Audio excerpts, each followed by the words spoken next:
So I bid 14,000, 13,969, 69. Then we win the bid and pulls it out of the auction. You're kidding. I saw that. It was withdrawn. Yeah, well then 2 minutes later they phoned back and said, okay, we're going to let you have it. No.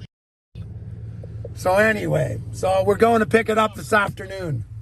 That's a long ways to get that happening, eh? Well, yeah, but whatever. I mean, what do I do? Otherwise, if I didn't bid that much and somebody else got it, he's an idiot. Yeah. Then what? I got 10 grand in parts sitting there and no car to put them in. Right. So anyway. Well, you just paid an extra $15,000 to put $10,000 worth of parts in. Hey, how you doing, Yeah. Jeff? What's happening?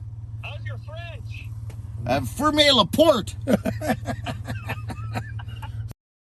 Yeah. That's what Avery was saying. The girl. Actually, all he was saying was, voulez-vous coucher avec moi ce soir? I believe that. He's such a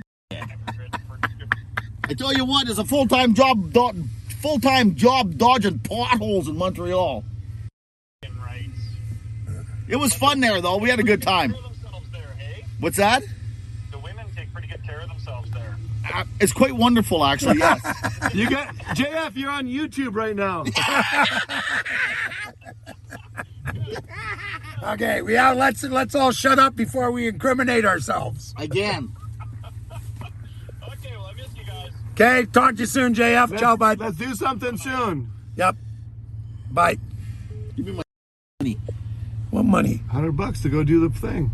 That was a good deed for a young unmarried It was mother. $50 each so we can save time. No, give me my I will give you $50. We agreed that. fucking agreed.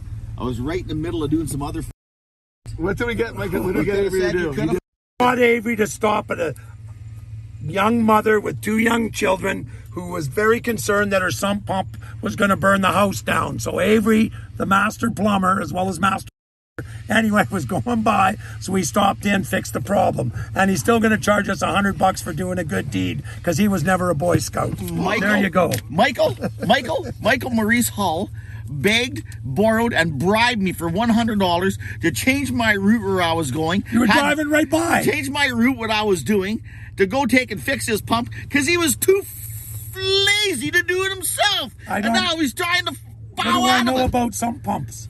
Nothing. What do you know about sump pumps? Everything. There you go. Plus, you have the butt crack to prove it. Yeah.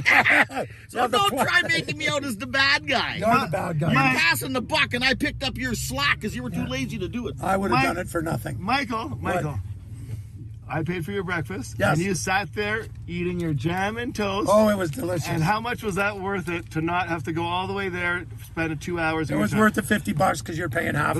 See, every time. I need a raise. Bend over. It's bonus time, buddy. Oh my God, it's such an awkward thing to say, but like, You know, it's acceptable. Exactly. There you go. If you'd Thanks, have said- Avery. if you'd have Thanks, said- Avery. If you'd have said, would you go over there and do it for her for free? I'd have went and did it anyways. But he offered me $100. Who offered $100? Matt did. I didn't want to get up from the breakfast. It was all good. Thanks, Ave. Really I had to go back appreciate in there. There's quite a bit of water in the basement, actually. It was very flooded. The pump was running. Yep. It had shifted and turned and twisted, so I had to go back in there and make shift the anchor for it and stuff. But it's It's good now. it's good now. But that house, my goodness gracious. Well, the thing is, as soon as Sid moves, like they're tearing it down, but she gets really cheap rent there, right? I tell you what, that house is absolutely... Okay, so Anyway. this is just typical day Yeah, typical day in here in Rust Valley. in the world of Rust Bros and Wildman Garage. Check out the YouTube channels. Hey, Mike. Mike, Remember- wait. And Remember, those that have should give. Peace, love, and joy. what do you say, Avery? Take. Close enough, and who cares? Exactly. You're a chowderhead.